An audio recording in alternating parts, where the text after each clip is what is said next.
இது நம்ம சேனல் ஸ்ரீ கதை நேரம். எல்லாருக்கும் பிடிச்ச சேனல். உங்கள் வாழ்வில் வெற்றிகள் குவிய இந்த 5 பரிகாரங்களை சங்கடஹர சதுர்த்தி அன்று மறக்காம பண்ண வேண்டும். 2026ஆம் ஆண்டின் முதல் சதுர்த்தி விரதமே சங்கடஹர சதுர்த்தியாகவும் அதுவும் செவ்வாய்க்கிழமையில் வரும் அங்காரக சங்கடஹர சதுர்த்தி விரதமாகவும் அமைந்துள்ளது. செவ்வாய்க்கிழமை அன்று வரும் சங்கடஹர சதுர்த்தி அங்காரகி சதுர்த்தி என்றும் அழைக்கப்படுகிறது. இந்த நாள் விநாயகர் பெருமானுக்கு மிகவும் உகந்தது. அன்றைய தினம் விரதம் இருந்து வழிபடுவது ஆண்டு முழுவதும் சதுர்த்தி விரதம் இருந்த பலனை தரும் என்று நம்பப்படுகிறது. வாழ்க்கையில் செய்யும் தொழில் மற்றும் வியாபாரத்தில் பலவிதமான தடைகளை சந்திப்பவர்கள் வெற்றிகள் குவிய வேண்டும் என நினைப்பார்கள். அவர்கள் இந்த 5 எளிமையான பரிகாரங்களை இந்த அங்காரக சதுர்த்தி நாளில் செய்வதால் விநாயக பெருமானின் அருளால் அளவில்லாத நன்மைகளை பெற முடியும். முதல் பரிகாரம் பச்சை பயிறு பரிகாரம். 7 முழு சோழிகள் மற்றும் ஒரு கைப்பிடி பச்சை பயிறு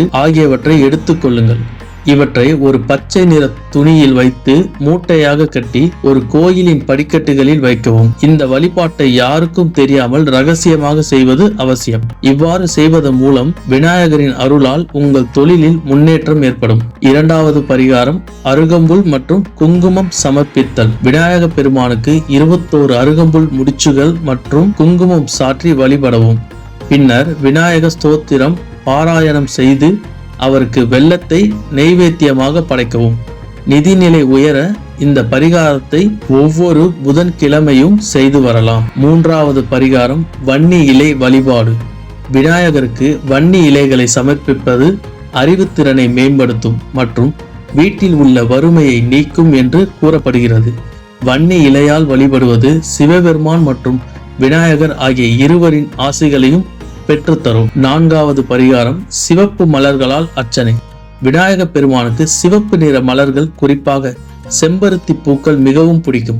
சிவப்பு மலர்கள் ஆற்றலின் அடையாளமாகவும் தொழில் அல்லது வியாபாரத்தில் வெற்றி பெற விரும்புவோர் அங்காரகி சதுர்த்தி மற்றும் புதன்கிழமைகளில் விநாயகருக்கு சிவப்பு மலர்களை சாற்றி வழிபட வேண்டும். ஐந்தாவது பரிகாரம் மோதகம் அல்லது வெல்லம் நைவேத்தியம். விநாயகருக்கு மிகவும் பிடித்தமான உணவு மோதகம். மோதகம் கிடைக்காத பட்சத்தில் வெல்லம் மற்றும் காய்ந்த மல்லி ஆகியவற்றை இறைவனுக்கு படைக்கலாம்.